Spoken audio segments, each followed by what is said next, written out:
The government of the Gambia has cleared the air regarding the status of former President Yahya Jammeh should he come back to the Gambia. Attorney General and Minister of Justice Abubakar Tambedu announced during the opening of the legal year on Sunday that the most serious crimes await Jammeh and he would be charged and prosecuted like any other ordinary person. This announcement came on the heels of campaign by supporters of the former ruling APRC party on their desire for the exiled former leader to return home. Details of that in this report.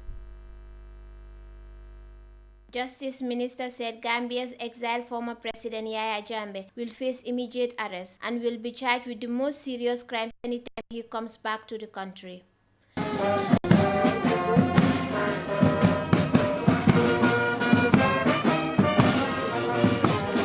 Addressing the opening of the 2020 legal year at the Law Complex at High Court in Banjul on Sunday, Abubakar Tambedu said no amount of irresponsible and idle talk can prevent Mr. Jammeh from being arrested and charged if he set foot in the country. He said removing former President Jammeh from power, impossible as it seemed at times, may prove to be an easier task compared to the challenges that lie ahead of the Gambia as a nation. Make no mistake about it.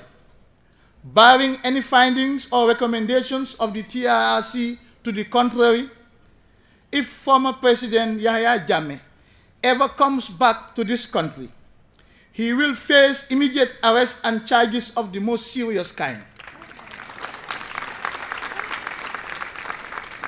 He will be subjected to an accountability process like any ordinary accused person in this country, and no amount of irresponsible talk or political brinkmanship will prevent this from happening.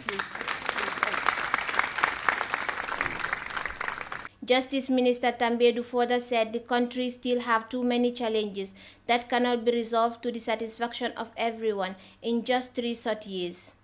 The road to sustainable peace and democracy in our country will be a long and bumpy ride, but we will not fail. With every falter and every stumble, for there shall be many along the way to that promised land of freedom and justice, which we all dreamt about in December 2016. We shall lift ourselves up again and again, more determined than ever before, to see that dream come true. On Thursday, members of former President Jammeh's APRC party demonstrated in demand for Mr. Jammeh's return from exile in Equatorial Guinea. The mass gathering by the party that ruled the country for 22 years is likely attributed to a command from Mr. Jammeh, who in a leaked conversation with the party's inner circle expressed desire to return home as per his agreement with the ECOWAS, AU and UN. For iAfrica News, I am Binta Baji.